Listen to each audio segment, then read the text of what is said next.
Bienvenidos una vez más al curso de aritmética, estimados estudiantes. Quien les habla y les saluda es el profesor Iván Quichua Lara. Y en esta oportunidad, esperando que todos ustedes se encuentren muy bien, vamos a desarrollar el tema de números racionales. Sin más que decir, veamos de qué se trata el siguiente tema. Rápidamente, jóvenes, en primer lugar vamos a estudiar qué es una fracción. Cuando hablamos de números racionales, en este caso vamos a estudiar en primer lugar qué es una fracción. Bueno, una fracción se entiende como aquel número racional de la forma a sobre b donde sus términos son números enteros positivos. Es decir, un número racional es aquel número básicamente no entero, pero el cual se puede expresar de esta manera. Bueno, en este caso a esto le llamamos fracción. Pero vamos a ver unos ejemplos para que se pueda entender ello. Por ejemplo, tenemos de este grupo de números racionales 4 novenos, 5 doceavos, 8 sobre 37. Son fracciones, ya que sus términos, ¿no es cierto?, son números enteros positivos, como dice acá, ¿no? Los términos son números enteros positivos. Claro, 4 y 9 son enteros positivos, 5 y 12 lo mismo, y 8 y 37 de igual manera.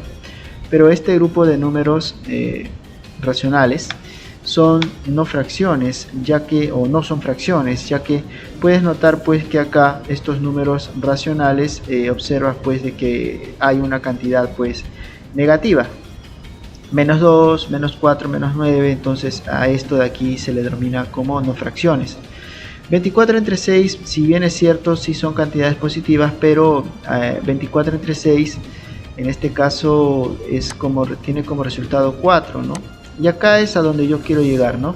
El número que está aquí arriba, en este caso 24, no puede ser un múltiplo de 6, o bueno, en este caso el número que está aquí abajo, porque ya dejaría de ser fracción. Y de acuerdo a ello, de manera general, vamos a estudiar pues una fracción que es igual a n sobre d, donde n se le llama numerador y d se le llama denominador. Aquí vamos a tener pues que tanto n como d pertenecen al conjunto de los enteros positivos.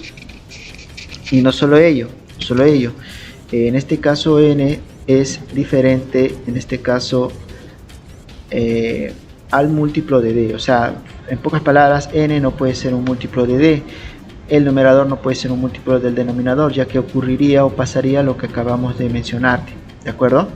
Muy bien, entonces pasemos ahora, una vez que ya vimos la fracción, el concepto, la manera general, algunos ejemplos, vamos a ver pues la clasificación de fracciones. Bueno, el primer criterio para clasificar las fracciones es por la comparación de su valor respecto a la unidad, y tenemos ahí a las fracciones propias, las cuales son en este caso menores a la unidad, de acuerdo, hay que tener ahí en cuenta, son menores que la unidad. Las fracciones impropias por su parte son en este caso mayores que la unidad, ¿de acuerdo? Ahí radica la diferencia, ¿de acuerdo? Mientras que las fracciones propias son menores a 1, las fracciones impropias son mayores a 1. Esa es la diferencia básicamente. Bueno, si una fracción es propia, en este caso para que n sobre d sea propia tiene que ser menor a 1, se cumple pues que el numerador es menor al denominador, ¿no? El numerador es menor pues que el denominador. Es decir, el número que va arriba tiene que ser menor al número que va abajo. Es decir, si tenemos como ejemplo 7 décimos, 12 sobre 21, 25 sobre 33, 3 sobre 44. En todos ellos podemos notar que los numeradores son menores que los denominadores y estas fracciones pues son menores que la unidad. Ahora, para que una fracción sea impropia ocurre lo contrario, el numerador debe ser mayor al denominador. Y para ello tenemos algunos ejemplos. 3 medios, bueno, 3 medios es 1,5 y 1,5 es mayor que la unidad, sí. Por esa razón te digo que el numerador ahora es mayor que el denominador. 12 novenos, 42 sobre 15, 30 sobre 23, etc. Veamos pues ahora el segundo criterio para clasificar las fracciones.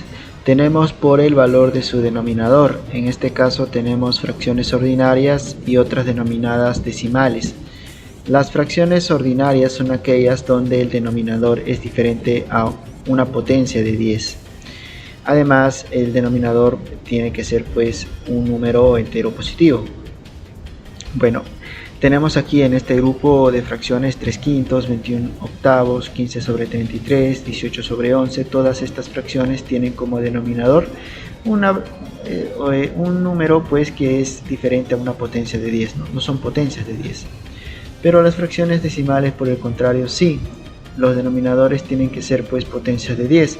Por ejemplo, 7 décimos, que es 10 a la 1, 21 sobre 100, que es 10 al cuadrado, 342 sobre 1000, que es 10 al cubo, 1 sobre 10. Todas estas fracciones son decimales porque, vuelvo y repito, los denominadores son potencias de 10.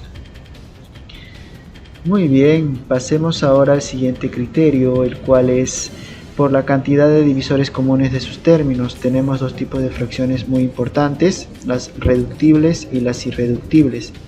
Las reductibles básicamente son cuando tanto n y d son PESI, ¿no? El numerador y el denominador son PESI. Ahí hablamos pues de fracciones reductibles, ¿no? Bueno, por ejemplo, para que no sean PESI, 4 y 6 no son números PESI, claro, porque estos números tienen como divisores comunes al 2 y al 3, pues, ¿no? Y para que sean PESI solamente deben de tener un solo, en este caso, divisor común, la unidad. Como tienen dos, ya no son PESI, por lo tanto esta fracción es reductible, pues no se puede reducir sacando mitad, acá queda 2 y acá queda 3. Entonces no es irreductible, ¿no? Estas fracciones son reductibles. Por ejemplo, acá tampoco 15 y 10 no son PESI porque tienen quinta, ¿no? Su quinta de acá es 3, acá la quinta es 2, entonces podemos notar que tampoco son PESI. Y así 28 y 91, en este caso estos números tienen séptima, acá tiene 4 y la séptima de 91 es en este caso 13, pues, ¿no? Y así, jóvenes, ¿no? Podemos notar pues que estos números, los enumeradores y los denominadores no son PESI. Acá igual tienen sexta 9 en este caso y acá la sexta 11. Y entonces a estas se le denominan pues fracciones reductibles. Pero el siguiente grupo de fracciones es irreductible, ya que n y d, en este caso numerador y denominador, son PESI. 7 sextos, números consecutivos, son PESI. 12 sobre 25 son PESI. 3 onceavos, PESI. 11 sobre 70, PESI. Entonces, en esos casos, como yo no puedo simplificar algo, se le llama fracción irreductible. Bien, veamos el cuarto y último criterio por grupo de fracciones. Bueno, aquí básicamente tenemos dos grupos muy importantes. El primero es cuando tenemos fracciones homogéneas y aquí básicamente es cuando las fracciones a estudiar tienen el mismo denominador, ¿de acuerdo? Bueno, y en las fracciones heterogéneas es al revés, no es lo contrario, es cuando las fracciones a estudiar tienen diferentes denominadores. Si hay al menos dos denominadores diferentes, ya pues se habla o se dice de fracciones heterogéneas, ¿de acuerdo? Muy importante ello. Además, este tipo de fracciones también se ha estudiado pues, ¿no? desde niveles básicos, ¿no? Desde primaria ya se ve qué son fracciones homogéneas y qué son fracciones heterogéneas. Bien, ahora tenga en cuenta que los números fraccionarios son aquellos números racionales que no son enteros, hay que tener ello en cuenta. Los números fraccionarios son aquellos números pues que están aquí en la parte que puedes observar que está pintada. Tenemos el grupo o el conjunto más grande, que es el de los racionales, dentro los enteros y dentro pues los naturales. Podemos percatarnos entonces que la parte sombreada, vuelvo y repito, son denominados números fraccionarios. Hay que tener ello en cuenta, ¿no? Son todos aquellos números, en este caso, que no son enteros. De igual manera, vamos a ver una observación muy importante. A partir de una fracción irreductible, se puede generar fracciones equivalentes a ellas, ¿de acuerdo? Por ejemplo, 2 quintos. 2 quintos es la fracción irreductible. Si yo multiplico por 2 a cada miembro ¿no es cierto?, de la fracción, a cada término de la fracción, por 2 saldría 4 y 10. Pero por el contrario, si multiplico por 3 sería 6 quinceavos y así sucesivamente. La forma general de esta fracción irreductible es 2n sobre 5n. A esto se le denomina forma general y se sobreentiende que n pertenece al conjunto de los números enteros positivos. Y a todo lo que has visto aquí se le denomina como fracciones equivalentes. Entonces en esto radica pues la observación que te había mencionado anteriormente. Bien, nota, ahora quiero que te percates lo siguiente, la interpretación de una fracción. ¿Qué significa la fracción 3/8? Bueno, gráficamente 3/8 valga la redundancia, se grafica de esta manera. Se toma un total de 8, es decir, el denominador indica el total, y se toma pues de ese total 3, ¿de acuerdo? Y no se toma pues o queda 5. Y eso lo voy a explicar a continuación. Se observa pues que rápidamente el denominador indica en cuántas partes se divide el todo, ¿no? Este es el todo y como el denominador es 8, se divide en 8 partes iguales. Y el numerador indica las partes que se toman del todo. Como el numerador es 3, se toman 3 pues de 8. Y ya está. Observamos que no es muy complicado. Y bueno, de aquí se concluye que si se pierden los 3/8 de una cantidad, entonces quedarían los 5/8 de dicha cantidad. Claro, por ejemplo, del total que era 8, tomamos 3 y quedó 5, ¿no es cierto? En este caso vamos a ver pues con un cuadro para entender ello de manera adecuada, ¿no? Por ejemplo, si se hubiera perdido de 8 3, hubiera quedado pues 5, ¿no? Bueno, entonces por ejemplo, si se pierde 3 quintos, ¿no? De algo, entonces quedaría 2 quintos. Simplemente lo que se hace es del 5 quitarle 3, restarle y quedaría 2 quintos. Por ejemplo, si se pierde 2 novenos, acá lo único que hacemos es restar 2, 9 menos 2 sería 7, ¿no? Quedaría 7 novenos. En conclusión, si se pierde n sobre k, resta simplemente k menos n sobre k, y eso sería todo. Muy bien muchachos, entonces esperando que se haya entendido, vamos pues a pasar a resolver los problemas de la práctica dirigida. Muy bien. Primer problema de la práctica dirigida dice lo siguiente: Jaime tiene 20 soles y gasta 16 soles. ¿Qué parte de lo que gastó no gastó? Bueno, recordamos la siguiente relación. Claro, en un enunciado de este tipo la palabra es va en la parte del numerador y la palabra de va en la parte del denominador. Entonces, como nos dice pues en la pregunta ¿qué parte de a esta palabra lo encerramos? Hay que resaltar ¿qué parte de lo que gastó? Bueno, de lo que gastó, eso va abajo en la parte del denominador. No gastó, dice. Entonces no gastó, eso iría aquí arriba. Y ya está. Primero calculamos o vamos a averiguar cuánto gastó. En el problema dice que gastó 16 soles. De los 20 soles gastó 16 soles, eso iría aquí abajo. Y de los 20 soles, como gastó 16 soles, ¿cuánto no gastó? No gastó 4 soles, eso iría arriba. Ya está. Sacamos en este caso cuarta. Sacando cuarta, tendríamos pues cuarta de 4, 1, cuarta de 16, 4. Por lo tanto, la respuesta sería un cuarto. Y bien, eso sería todo con respecto al problema número 1. Notamos que no es muy difícil. Pasamos entonces ahora a resolver el problema número 2. Nos dice: ¿cuánto le falta a 3 quintos para ser igual a los 2 tercios de los 5 cuartos de 4? Es como que nos preguntaran ¿cuánto le falta a 7 para ser igual a 10? Y bueno, eso simplemente mediante una diferencia, ¿no? Si yo resto 10 menos 7, sale 3. Eso quiere decir que a 7 le falta 3 para ser igual a 10. Ya, pues de algo similar o de una manera homogénea, semejante, vamos a hallar eso. ¿Cuánto le falta a 3 quintos para ser igual? Pues a los 2 tercios de los, eso se coloca por 5 cuartos de 4, ¿no? Para ser igual, dice, ¿no? Bueno, aquí de manera conveniente nota pues que este 4 entre 4 se cancelan. Cuando yo multiplico el numerador con el denominador, si son iguales, se pueden cancelar. Entonces aquí me va a quedar 2 por 5, en multiplicación se multiplica directo. 2 por 5, 10 sobre 3. Es decir, 10 tercios, menos 3 quintos. Bueno, al trabajar con fracciones heterogéneas, aquí lo que vamos a hacer es restar con carita feliz 5 por 10, que sería 50, menos 3 por 3, 9. Sobre el producto 3 por 5, 15. 5 menos 9 sería 41 quinceavos. Y esa sería la respuesta, muchachos. La E, 41 quinceavos. Pasamos al problema número 3 entonces. En el problema número 3 nos dice: Freddy pierde los 2 tercios de los 2 tercios de los 2 tercios de su dinero. ¿Qué parte le queda? Bueno, de este enunciado, de este problema, vamos a trabajar con el cuadro pierde y queda, ¿no?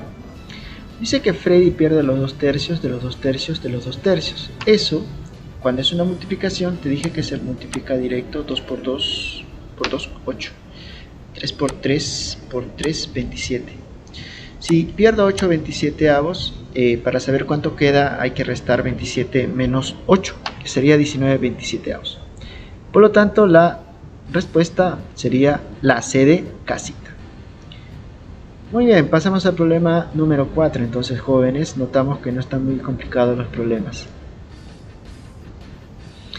Problema número 4, simplifica 1 menos 1 medio, ¿no es cierto?, por 1 menos 1 tercio, todo esto por 1 menos 1 cuarto, y todo esto pues puntos suspensivos 1 menos 1 treintavo. Bueno, muchachos, operamos de manera adecuada cada paréntesis. Acá primero multiplico 1 por 2 y luego le resto este 1. Entonces 1 por 2, 2, menos 1, 1. Y se mantiene el mismo denominador, es decir, un medio. Todo esto por, ¿no? Acá hay por invisible. Igual, 1 por 3, 3, y le resto pues en este caso el 1. Trabajamos pues, resto porque acá dice menos. Sería 2/3. Por acá de manera semejante, similar, 1 por 4 menos 1, ¿no? 1 por 4, 4 menos 1, en este caso sería 3/4. Y todo esto por puntos suspensivos, 30 por 1, 30, menos 1 por 1, 1, ¿no? Bueno, entonces 30 menos 1 sería pues 29 menos sobre 30. Y acá nota pues que siempre voy a tener un medio, 2/3, 3/4, 4/5, 5/6 y así, ¿no? Hasta 29 sobre 30. Y como es una multiplicación, te dije que se puede cancelar el numerador con el denominador siempre y cuando sean iguales. Acá también. Y acá va a haber pues 4/5 y se va a ir cancelando. Y este 29 igual, pues, ¿no? O sea, al final simplemente me quedan los dos extremos, un treintavo. Por lo tanto, la alternativa a marcar sería la A de amistad. Muy bien, entonces, muchachos, notamos pues que el problema número 4 no está complicado. Problema número 5 dice: tengo 4.000 soles y gasto un décimo. Bueno, gastar es lo mismo que perder o por ende disminuir. Bueno, si gasto un décimo de 4.000, ¿cuánto me queda? Pues resto, ¿no? Es para saber cuánto me queda. 10 menos 1, 9 décimos de 4.000. Y acá rápidamente un 0 se cancela con un 0 y te queda 9 por 400, que sería 3.600. Por lo tanto, la alternativa a marcar sería la E de enano. Bueno, no están complicados los problemas, chicos. Pasamos al problema número 6. Tengo 2.400 y gasto, dice, de los 2.400 la tercera parte de los 3/5. ¿Cuánto me queda? Bueno, si gasto la tercera parte sería un tercio. De los sería por 3/5 de ¿quién? De 2.400. Bueno, acá en esta multiplicación sería 3 entre 3 se va. 2.400 entre 5 es 480, ¿no? Y este 480 por 1 sería de frente 480. Para saber cuánto me queda, simplemente pues del total, que es 2.400, le resto 480 y ahí me saldría pues la respuesta, que sería 1920. La alternativa a marcar sería la B de bonito, ¿no? Así como yo, bonito. Muy bien, chicos, pasemos a los dos últimos problemas entonces. Problema número 7. ¿Cuál es la mayor fracción del grupo? Bueno, para saber cuál es la mayor fracción de este grupo, buscamos el MCM de los denominadores. Bueno, el MCM de estos denominadores, que son 10, 5, 2, 10 y 4, sería pues en este caso 20. ¿Y eso qué cosa quiere decir? Lo que tenemos que hacer es homogeneizar estas fracciones, hacer que todas sean denominador 20. Y para que acá sea 20, multiplico pues por 2 abajo, por 2 y también arriba, para que no se altere pues esta fracción. Tendríamos 2 sobre 20, ¿no? Y acá también, ¿no? Para que acá sea 20 sería por 4 y acá también por 4 para que no se altere la fracción. 1 por 4 es 4 veinteavos. Un medio, bueno, un medio acá sería, para que sea 20 por 10, acá también por 10 sería 10 veinteavos. 3 décimos, acá igual, por 2, por 2. ¿Por qué por 2? Porque 10 por 2 es 20, pues. Sería 6 veinteavos.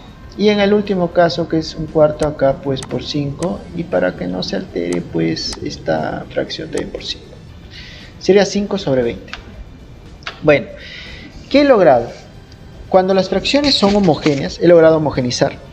Lo que usted va a hacer es simplemente percatarse en los números, en los numeradores, Y como nos piden ordenar de menor a mayor, el menor va a ser pues el menor numerador, pues 2 veinteavos, luego 4 veinteavos, luego seguiría 5 veinteavos, 6 veinteavos y por último 10 veinteavos, que sería el mayor. Pues acá ya cuando las fracciones son homogéneas, para saber quién es el mayor es el que tiene el mayor numerador. Bueno, ya encontramos nuestra fracción, la mayor de todas, que sería pues 10 veinteavos, y 10 veinteavos estaba aquí, y 10 veinteavos es entonces un medio, ¿no? El que estaba en el medio. Por lo tanto, la alternativa a marcar sería la C de casita. Muy bien, jóvenes, entonces pasamos al último problema. Ya para terminar la clase nos preguntan cuántas fracciones propias e irreductibles de denominador 15 existen. Bueno, una fracción tiene esta forma, ¿no? Le pongo n sobre 15 porque me dice bien claro que el denominador debe ser 15 y además que debe ser propia. Si es propia es menor a 1, no te olvides de ello. Eso quiere decir que n es menor a 15. ¿Y por qué, profesor? Porque este 15 pasa a multiplicar a 1. 1 por 15, 15. n menor a 15. O sea, n tiene que ser un número, en este caso entero positivo, menor a 15. Exacto. Además nos dice que esta fracción es irreductible, deben ser irreductibles, y para que sean irreductibles n y 15 deben ser PESI, ¿no? Hay que recordar ello. Bueno, además que n pertenece a los números enteros positivos, eso ya te había indicado. A ver, si n y 15 son PESI, o sea, el único divisor común que ellos deben tener es la unidad, n debe ser diferente al múltiplo de 3 y a la vez diferente al múltiplo de 5, pues no debe ser o no debe tener un divisor múltiplo de 3 ni de 5. Bueno, entonces, ¿qué valores puede tomar n, profesor? Bueno, a ver, todos los números enteros positivos que no sean múltiplos de 3 ni múltiplos de 5. Por ejemplo, el 1, profesor, 1 sí, porque no es múltiplo de 3 ni de 5. A ver, sigamos, con el 2. ¿El 2 es múltiplo de 3 o múltiplo de 5? No, ese sí va. Luego sigue el 3, profesor. ¿El 3 puede tomar? El 3 no. ¿Por qué no? Porque 3 es múltiplo de 3, pues. Entonces, pasamos al 4. ¿El 4 puede tomar? El 4 sí, porque 4 no es múltiplo de 3 ni múltiplo de 5. Luego sigue el 5. ¿El 5 se podrá tomar, profesor? No, no se puede tomar porque 5 es múltiplo de 5. Luego pasamos al 6. 6 es múltiplo de 3, no toma, entonces pasamos al 7. El 8. ¿El 8 es múltiplo de 3 o múltiplo de 5? No, por lo tanto sí puede tomar. El 9. El 9 es múltiplo de 3, entonces no lo toma. El 10. 10 es múltiplo de 5, entonces no lo toma. El 11. El 11 sí, porque no es múltiplo de 3 ni múltiplo de 5. El 12. 12 no, porque 12 es múltiplo de 3. El 13. El 13 sí, porque es un número primo y no es múltiplo de ninguno de ellos. El 14. El 14 sí, no es múltiplo de ellos. Y quedamos aquí porque n es menor a 15, entonces solo tomaría pues 1, 2, 3, 4, 5, 6, 7, 8 valores. Por lo tanto hay 8 fracciones que son propias e irreductibles con denominador 15. Y esa sería la respuesta, la B de bonito. Muy bien, chicos, esperando que se haya entendido la clase, y conmigo será pues hasta la próxima semana. Cuídense mucho, nos vemos.